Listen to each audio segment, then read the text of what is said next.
আসসালামু আলাইকুম প্রিয় ভাই বন্ধুরা, আশা করি সবাই ভালো আছেন, সুস্থ আছেন।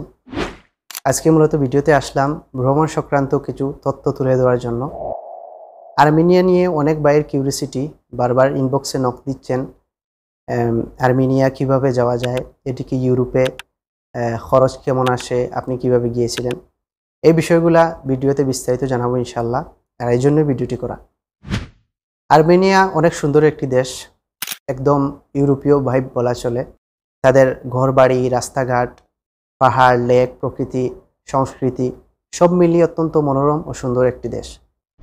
ইরান, তুরস্ক, আজারবাইজান, জর্জিয়া এর সাথে দেশটির বর্ডার। দুবাই থেকে বর্তমানে আর্মেনিয়া যাবার সুবর্ণ এক সুযোগ তৈরি হয়েছে। এটি জুলাই থেকে ডিসেম্বর পর্যন্ত তাদের সরকার জিসিসি রেসিডেন্সধারীদের জন্য অনির্বাল ভিসা করে দিয়েছে। এটি অবশ্যই একটি বড় সুযোগ। সুযোগটি সবাই নিচ্ছে। তারই ধারাবাহিকতায় আমি সেখানে গিয়েছিলাম আমার এক পরিচিত ভাইকে সাথে নিয়ে। মূলত তার স্পন্সরেই যাওয়া, আমি সব কিছু ম্যানেজ করেছি এবং সব খরচাপাতি সেই করেছে। দুবাই থেকে আর্মেনিয়া যেতে আপনার যা যা লাগবে: এমিরেটস আইডি 6 মাসের মেয়াদ থাকতে হবে, পাসপোর্টের মেয়াদ 6 মাস থাকতে হবে, এবং রিটার্ন টিকিট, হোটেল বুকিং এবং ইন্স্যুরেন্স। আর্মেনিয়া ইমিগ্রেশনে শুধুমাত্র রিটার্ন টিকিট এবং এমিরেটস আইডি কার্ডের 6 মাস মেয়াদ আছে কিনা এটুকুই দেখবে। দুবাইতে আপনার যে কোনো প্রফেশনের ভিসা হোক, আপনি অনায়াসে সেখানে যেতে পারবেন। আর্মেনিয়া ভিজিটে গিয়ে আপনি চাইলে কাজ করতে পারবেন একটা সোশ্যাল কার্ড করে, তবে ওয়ার্ক পারমিটে কনভার্ট করতে পারলে ইউরোপে সহজে মুভ হতে পারবেন। সেখানকার অনেক ভাইয়ের কাছ থেকে যা জানতে পারলাম। বাদবাকি সেখানকার ইনকাম ভালোই, কিন্তু খ্রিস্টান অধ্যুষিত দেশ হয় সেখানে হালাল খাবার পাওয়া খুবই দুষ্কর। হালাল খাবার দাবার নিয়ে একটু কঠিন সময় পার করতে হয়। সুতরাং আমি প্রেফার করবো না সেখানে থাকতে। ভিজিটের ইন্টেনশন নিয়ে আপনি সেখান থেকে রিটার্ন করলেই আপনার জন্য ভালো। দুবাইতে যারা বৈধ এবং যাদের এমিরেটস আইডি কার্ড আছে, তারা চাইলেই বিভিন্ন দেশে অনারিবাল যাবার সুযোগ রয়েছে। যেমন সেন্ট্রাল এশিয়ার উজবেকিস্তান, কিরগিস্তান, আজারবাইজান, জর্জিয়া, মিশর, মালদ্বীপ, শ্রীলঙ্কা, এছাড়াও আরও বিভিন্ন দেশ রয়েছে।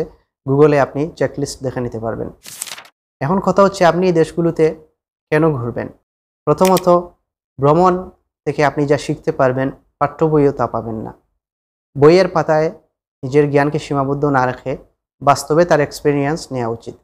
দ্বিতীয়ত, একাধারে কাজের প্রেশার থেকে নিজের মন মস্তিষ্ককে একটু রেস্ট দিতে আপনার ভ্রমণ করা উচিত। ভ্রমণ আপনাকে নতুনভাবে উদ্যমী এবং প্রাণবন্ত করবে। তারপর যারা ইউরোপ বা ফার্স্ট ওয়ার্ল্ড কান্ট্রিতে যেতে চাচ্ছেন, তাদের জন্য এই দেশগুলো ঘুরলে আপনার পাসপোর্টের ভ্যালু বাড়বে। দেখেন, এসব দেশে আপনি যদি বাংলাদেশ থেকে যেতে চান, বেশিরভাগ দেশেই ভিসা বন্ধ বা হয় না, আবার দু এক দেশে হলে অনেক ব্যয়বহুল। তাছাড়া ইমিগ্রেশনের হ্যাসালিং তো আছেই। ইদানিং নেপাল যেতে অনেককে ইমিগ্রেশন অফলোড করে দিয়েছে। বর্তমানে বাংলাদেশের পাসপোর্ট নিয়ে বিশ্ব ঘোরা অনেক কঠিন হয়ে দাঁড়িয়েছে। সুতরাং যেখান থেকে যেটুকু সুযোগ আছে নিয়ে নেওয়াই বুদ্ধিমানের কাজ। এখান থেকে আপনি ট্রাভেল এজেন্সির মাধ্যমে যেতে পারেন। যারা বিভিন্ন ট্রাভেল এজেন্সি আছে, 4-5 দিনের প্যাকেজ দিয়ে থাকে 2-3টা দেশের জন্য।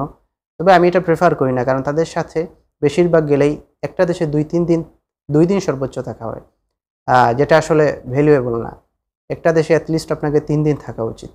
তো আমি সাজেস্ট করি আপনি নিজে ঘুরেন, চাইলে আপনার 2-1 বন্ধুকে সাথে নিয়ে ঘুরতে পারেন। এটি খুব কঠিন কিছু না, আপনি চাইলেই এটি করতে পারেন।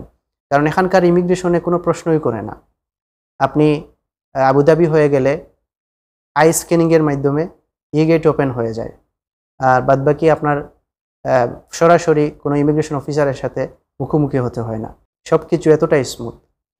সুতরাং যদি আপনার সময় সুযোগ হয়, আপনি চাইলে এই দেশগুলো ঘুরতে পারেন, দেশগুলোর সৌন্দর্য উপভোগ করতে পারেন। আপনার বাজেট ফ্রেন্ডলি ট্যুর করতে যে কোনো সহযোগিতায় আপনি চাইলে আমাকে পাশে পাবেন যদি আপনার প্রয়োজন মনে হয়, যেমন ticket, hotel booking, travel insurance বা ভিসা গাইড সম্পর্কিত যে কোনো বিষয়ে। আরব আমিরাত থেকে যে সুযোগ রয়েছে, আপনি মিডল ইস্টের অন্যান্য দেশ থেকে এই সুযোগ পাবেন না। সুতরাং এই সুযোগগুলো থাকার আগেই আপনার নিয়ে নেওয়া উচিত। সবাই ভালো থাকুন, নিরাপদ থাকুন, আপনার প্রবাস জীবন শান্তির হোক। ভিডিওটি ইনফরমেটিভ মনে হলে শেয়ার করে দিবেন। আসসালামু আলাইকুম।